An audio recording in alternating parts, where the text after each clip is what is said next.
Hello and welcome to the second half of my High Elves tutorial for siege battles. This is going to be the elite army as opposed to the cheap army.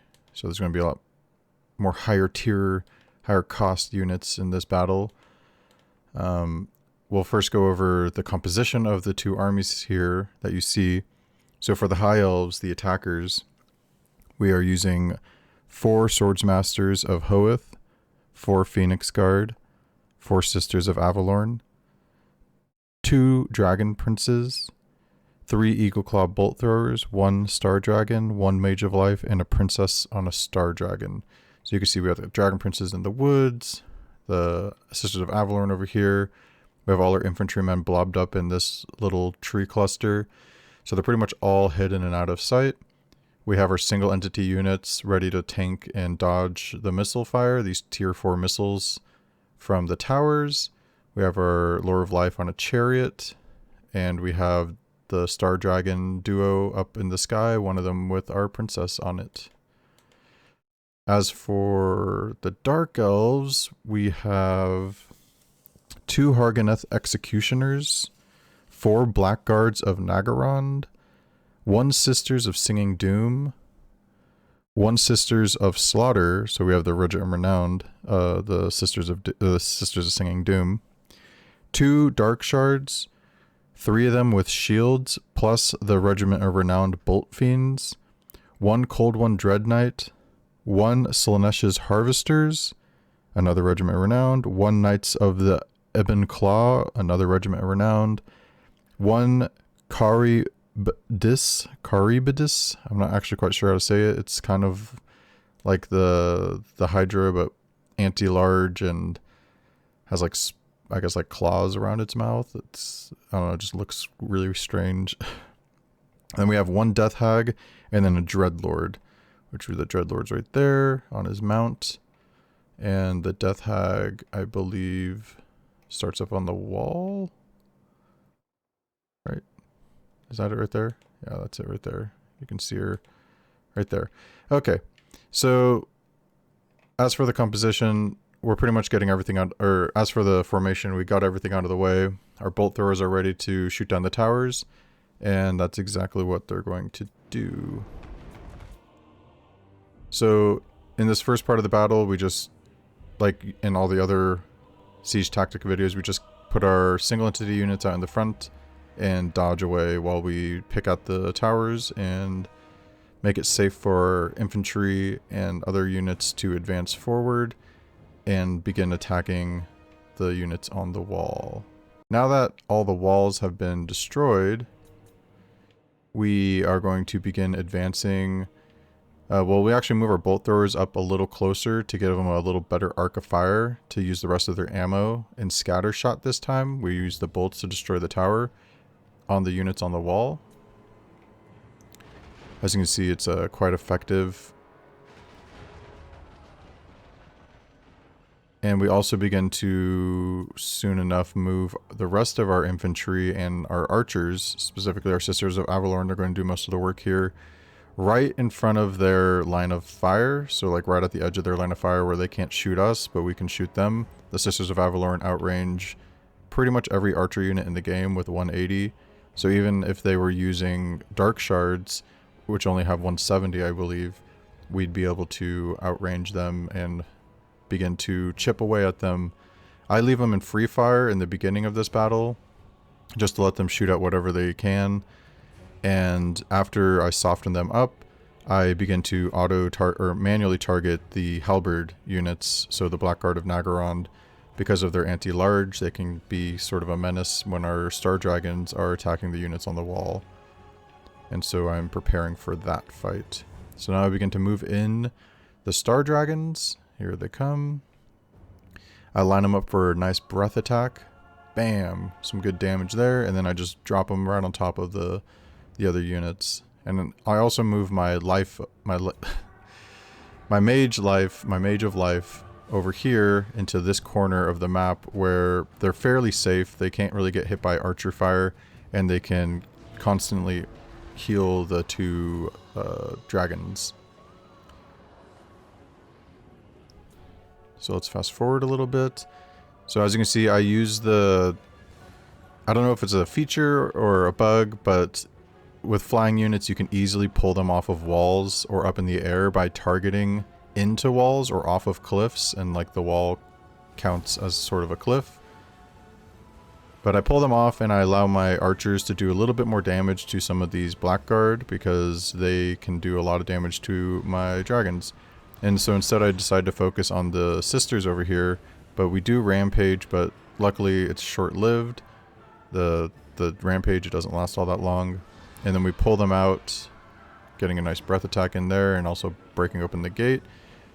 As soon as like the Blackguard of Nagaron begin to advance on us. And with my second Star Dragons, the Princess's breath attack, I send it over to their lord. And the thing is, if you use a breath attack from directly above a single model entity, you get the maximum damage that you possibly can for something like that. So we actually bring them down to over, or I think we did over just under 50% HP there. I thought we did a little over. I forgot. We hit it with our bow attack, and then we bring them just under 50% HP there. So we've already got their lord below 50% HP. Both of our dragons are fairly healthy at like 70-80% HP. So we're in a pretty good spot. And you just got to remember, don't let their health like get anywhere below like 50%. If they're getting near 50%, do an overcast heal on them, and you should be good to go. So here we're actually trying to target the like whatever unit is like the most weakest. Sometimes we'll go for the hag on the wall, because if we can break the hag, they lose their leadership their leadership buff.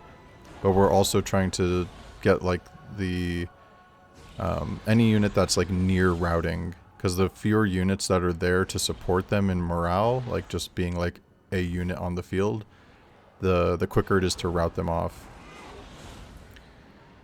So as you can see, we're still casting heals. We just casted another heal on our two dragons. And I want to speed things up a little bit, because now it's just kind of grindy.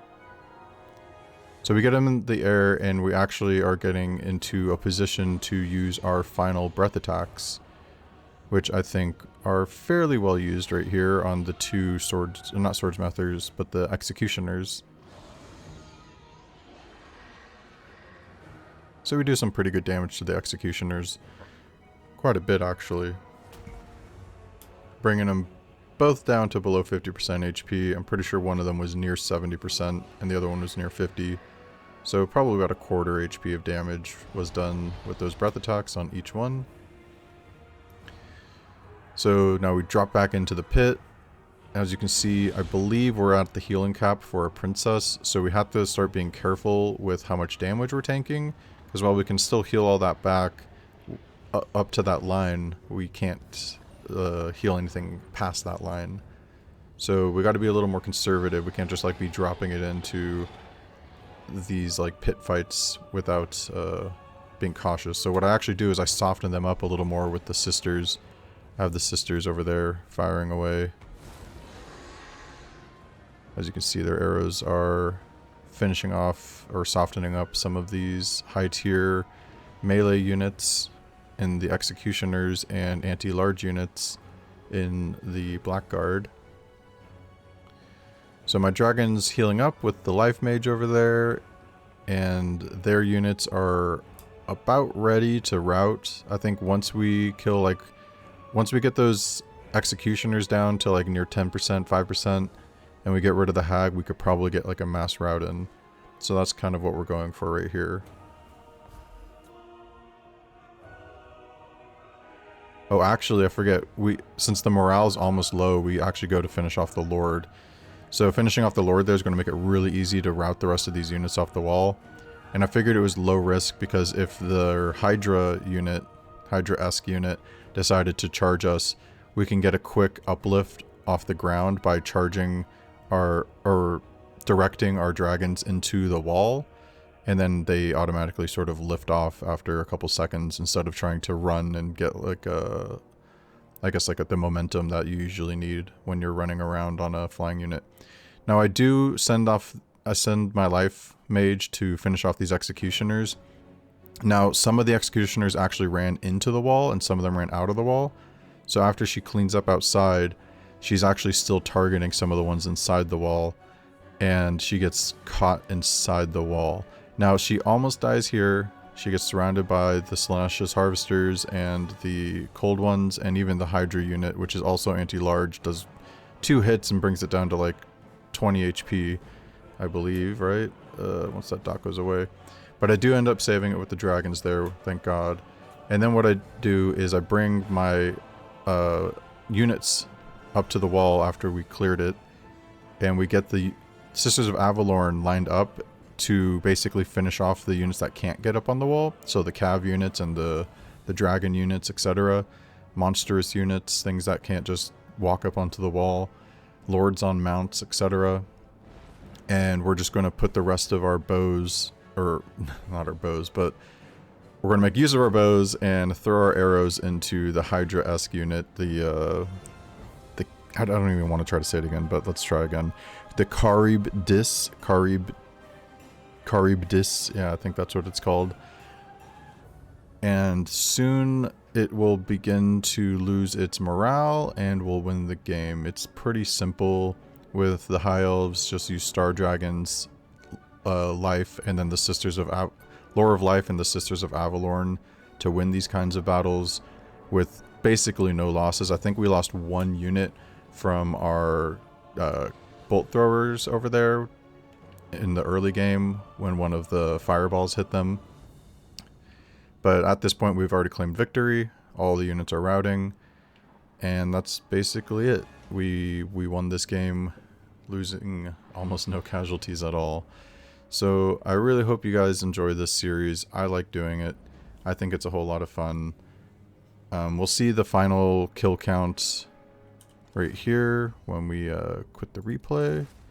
So we'll end the replay and we'll see the final kill count.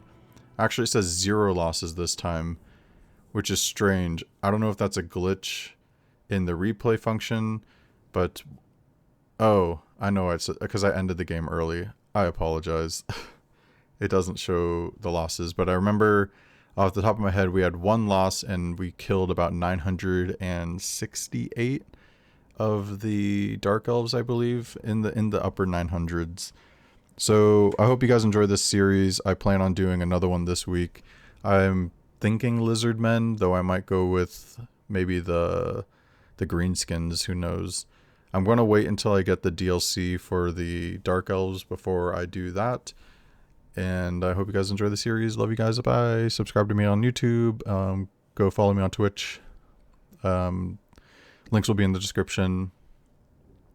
Have a good day.